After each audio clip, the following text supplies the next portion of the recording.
अस्सलाम वालेकुम व्यूअर्स, क्या हाल है आपके। उम्मीद है आप सब ठीक होंगे। तो आपने मुझे याद तो किया ही होगा। तो आज मैं आपके लिए लेकर आई हूँ मीठे में गाजर की खीर हम बनाएंगे। तो जो मैं आपके लिए लेके आई हूँ ये है गजरेला।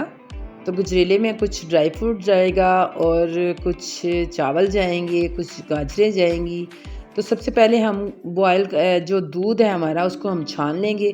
जब भी कभी आपके घर में दूध आए, मार्केट से आए या जो आप बाहर जो भाई दे के जाता है दूध वाला वो दे के जाए, कुछ भी हो, लेकिन उसको आप अच्छे से पहले छान लिया करें, क्योंकि इसका एतबार ना किया करें, इसमें कुछ भी हो सकता है। तो बच्चों ने पीना होता है, बड़ों ने चाय बनानी होती है, इसको हमने ज़ाहिर बात है इस्तेमाल करना होता है। दूध तो आजकल अच्छा आ नहीं रहा, इसमें बहुत सारी मिलावटें होती हैं, लेकिन जितना हम कर सकते हैं उतना तो करें ना। तो इसको आप छान कर यूज़ किया करें। तो खीर बनाने के लिए हमें चाहिए बड़ा सारा पतीला। पतीले में हम डालेंगे तकरीबन 6 गिलास पानी के।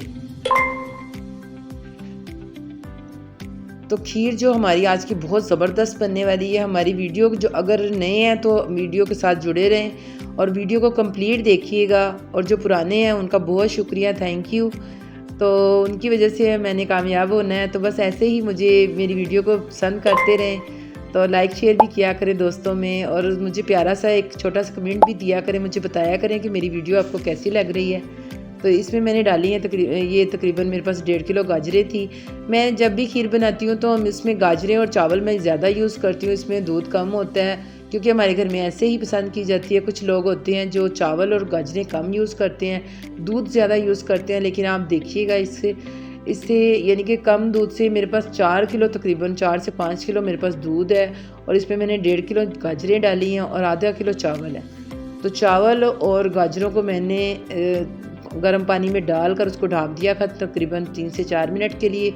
उसके बाद देखें ये चावल हमारे जो है ना वो फूल चुकी हैं। तो ये हमारी गाजरें और चावल देखिए कितने अच्छे हमारे तैयार हो रहे हैं। तो बस ऐसे ही आप इसको अच्छे से चम्मच हिलाते रहा करें। इसको चम्मच नहीं आपने छोड़ना, चम्मच आपने हिलाते रहना है, क्योंकि ये चावल है ये नीचे लग जाते हैं, तो फिर जो खीर है ना उसका टेस्ट जो है ना वो ख़राब हो जाएगा। तो हम एक दफ़ा चेक कर लेंगे अगर हमारे चावल अच्छे से गल गए हैं पानी की वजह से, और ज़ाहिर बात है कि इसको चावल हैं जल्दी गल जाते हैं। मैंने इसमें खीर वाले चावल इस्तेमाल किए थे, जो टोटा होता है वो मैंने इस्तेमाल किया था। अब इसमें हम डालेंगे तकरीबन 6 से 7 इलायचियों का फ्लेवर जो है वो खीर में बहुत अच्छा लगता है, आप भी ज़रूर इस्तेमाल कीजिएगा। तो जनाब अगर मेरे चैनल पर नए हैं तो मेरी वीडियो को कंप्लीट देखिए, और अगर आपको अच्छी लगे तो इसको दोस्तों के साथ शेयर भी कीजिएगा, और मुझे छोटा सा प्यारा सा कमेंट ज़रूर कीजिएगा।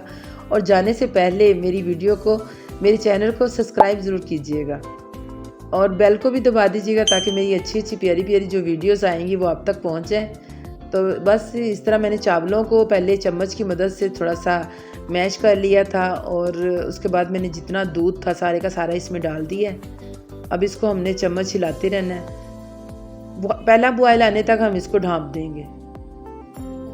ये देखिए हमारे कितनी अच्छे चावल और गाजरें और दूध, माशाल्लाह से ये अल्लाह पाक की नेमत है। ये बहुत ही प्यारी चीज़ है। दूध जो है ना अल्लाह पाक ने हमें बहुत बड़ी नेमत दी है।